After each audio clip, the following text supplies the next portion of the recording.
I was born into an Adventist family, Seventh-day Adventist. So from day dot, I was in the church. I was blessed in the church. I was raised in the church. And unfortunately, in my, I'd say pre-teens, something tragic happened. My mum and my dad, they split up. I'm not going to go into it, but it was a bit of an awful situation. And it really did make me start to think as to whether God really existed. Even though I was in the church every week, guys. I was in the church every week. My mum would, wake us up every morning to do devotion, drag us up, should I say, to do devotion. But the damage that my father caused in my home made me question God. And it also, not just him, but also how the church behaved, because, again, not going into details, but they actually sided with how he behaved with my mum because of lies and whatever. So all of the whole thing made me really question my faith, religion, all of that stuff, right? So I departed from the faith. I'd say I wasn't in church past the age of 13, 14. I wasn't in church anymore. It caused, obviously, a lot of issues, but I wasn't there. After that, I then started a family very young. I was married by the age of 21. My husband was not of the same faith. He didn't have a religion. Let's just put that. He didn't have a religion, but if he was to assign himself a religion, he would have been Muslim, okay? So he didn't practice anything, didn't go to the mosque, nothing, did all the worldly things that you can imagine, guys, like horrific worldly things. But he if he was to be assigned something, he would have called himself a Muslim, okay? And from then on, it was a very tumultuous marriage. I had my children. And what's so funny is that the marriage was doomed from day one. I'm not going to lie, guys.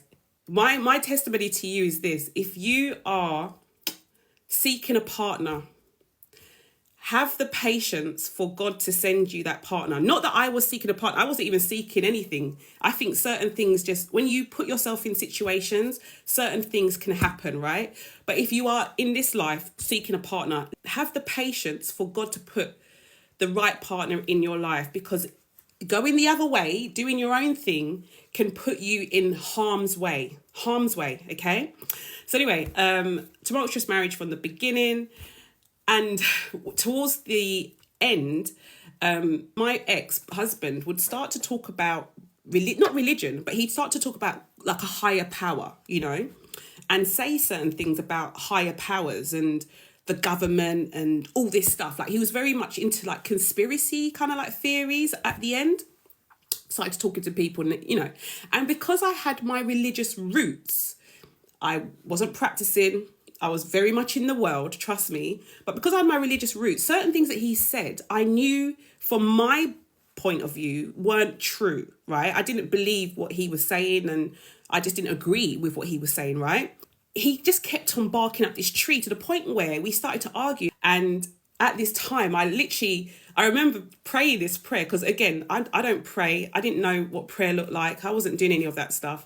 But I remember just saying to God, like, when he started talking about God, I just remember saying to God, I don't know, there's something not right about this situation. If this person is not meant to be with me, like, if I'm not meant to be in this situation, like, please tell me, And I'm not even, like, guys, that prayer there, if you want answers in your life, say, God, remove people that are not meant to be in my life. Because as soon as I said that prayer there, I'm not even joking, guys. And it wasn't a prayer. It was just a conversation I had in my head with whoever I believed would hear me, right? And I was just like, this doesn't feel... I was just thinking, why is he talking about religion? Why is he talking about God all of a sudden? I just didn't get it. But now I know it was literally, as I said, God is going to work everything out for your good, guys. So it was literally the Holy Spirit talking through him to get my head to be where it needed to be. So I said, God, if this isn't a situation that you want me in, let me know. No word of a lie, guys. Not once, not twice, not 3 times did he show me run. No word of a lie, guys. Not once, not twice, Not 3 times did he show me run. Like, he literally like showed me. And the thing is, I didn't listen. I ended up in a very horrible situation. We all know I was homeless 5 years ago, 6 years ago. It was a horrible situation, but I didn't listen. But you know, when I listened, when I was on my knees, depressed, thinking of doing awful things to myself, I remember I was at my lowest, guys. I just said, I hear you. I hear you. And I didn't start going to church, didn't start reading nothing. I didn't start. You're probably thinking, what? Would that not make you run to the nearest church? No, I didn't. I heard him. I realised he'd answered the question that I had, but I didn't do anything. I still was in the world, still doing my own thing, you know, whatever. Got a job, got on my feet, or should I say, I didn't get on my feet, but I got on my feet, managed to do it, and things started to get a little bit better. Okay? Now, there was another period of my life after, which it kind of happened very, very quickly after my, like, this whole situation. I'm talking about homelessness and all that stuff. And I was going into another toxic situation, guys. I'm not going to go too deep in it. I was going into a very toxic situation, which, to be honest, if it could be worse than my previous one, it would have been. But I had, thank God, the foresight that I had received from that previous situation to know that something wasn't right. And God revealed it to me very quickly, and I got out, and I went into therapy. I started to see a counsellor, and I realised there was a pattern that was going on, and I sought help. It actually did help me, the counsellor. I mean, she wasn't really of the same beliefs as me, but it did help me a lot, I have to say. And I ended up then being on my own. I got into a lot of trouble. I started to gamble. I started to drink heavily. I was a mess, guys. Like, my mum literally had to take a hold of my finances.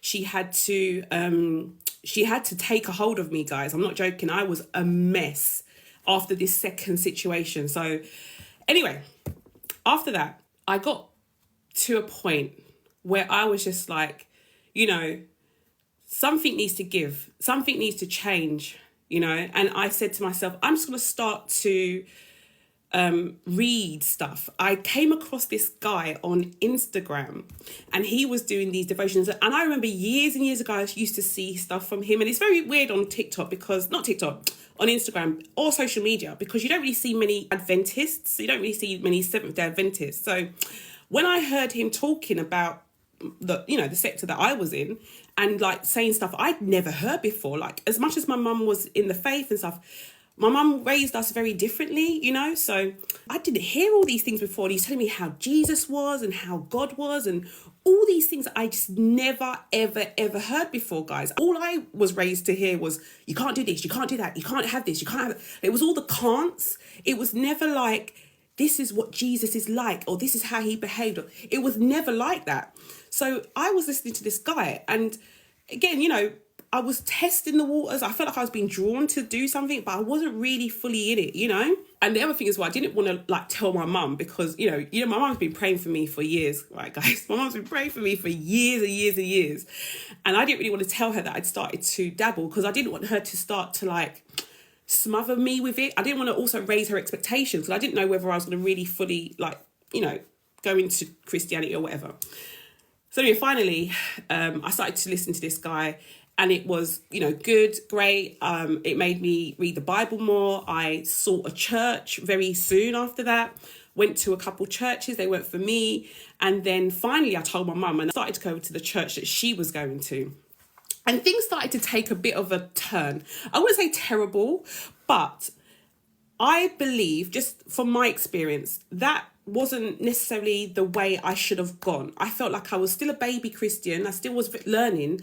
And to go straight into a church, especially under the guise of somebody else, I wasn't firm enough in my own faith, guys, to really understand certain things and realize also that just because you're in a church building, it doesn't mean everybody in that church building is a Christian. Does that make sense? Like, they're not all following the same thing that you are. And the thing is, when you're a baby Christian as well, you are learning things like at a rapid rate, right?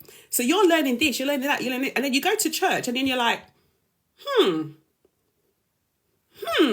And the thing is, when you're a baby Christian as well, you are learning things like at a rapid rate, right? So you're learning this, you're learning that, you're learning it, and then you go to church and then you're like, so you start to question things, right? And it starts to make you have this kind of like, weird perspective about other people. So anyway, in the end, that didn't work. I ended up leaving, and lockdown occurred as well very soon after that. And I would say from lockdown till about maybe last year, beginning of 2022, I was coasting. I'd call myself lukewarm, yeah? I was doing things, but I wasn't really doing things. I wasn't keeping the Sabbath. I wasn't reading the Bible. I wasn't praying. But if you was to have a debate with me, I would quote this and I'd quote that. But I wasn't a Christian, guys. I was just Christian by, but I wasn't by action. I don't know if you followed me for a long time. If you followed me for a long time, something happened in my business. I just felt convicted to be so clear and so like transparent about everything that I'd done wrong. It was like I was repenting for all the things that I'd done since I kind of like left the church to everyone. And it was a horrible time. I'm not going to lie. It was so horrific to the point where like even my mum was saying, I don't know why you're telling people your business. Like, why are you opening up your mouth? Why are you talking? And I was just like, no, I feel like I need to just be really transparent. I feel like I need to be open. And as much as I thought it would go a certain way, it really didn't. But I now understand after a year of me, really digesting what has happened, that all this stuff that I'm telling you, every single pivot, every single change, every single thing that I've done has brought me to where I am now, guys.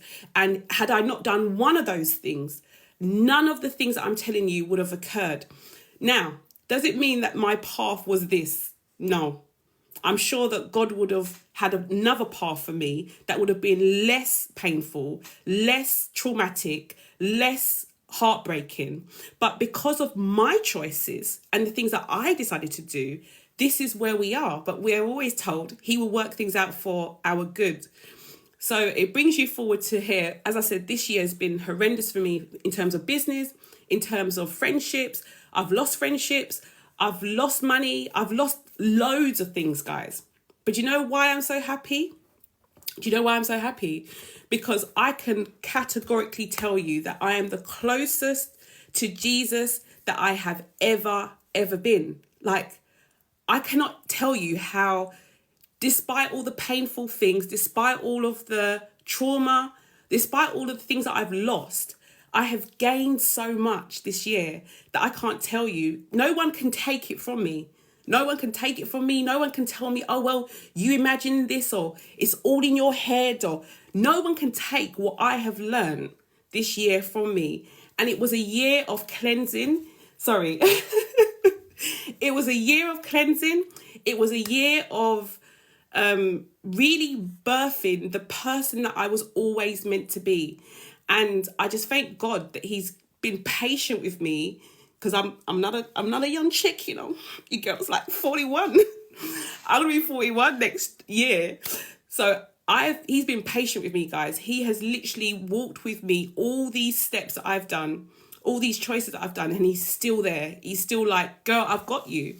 And I now am trying to have that painful journey of just trying to trust him more with all things. And I'm getting there. I am getting there. But just literally letting go. The day you let go and you really just hand over all authority to him, he will work. He's waiting for you just to let go of the problems. I'm telling you guys, I promise you that. I promise you that. These are happy tears, by the way. These are happy tears. I don't know who that was for, but that is my testimony. And that is how I've come to Christ at the grand old age of 40.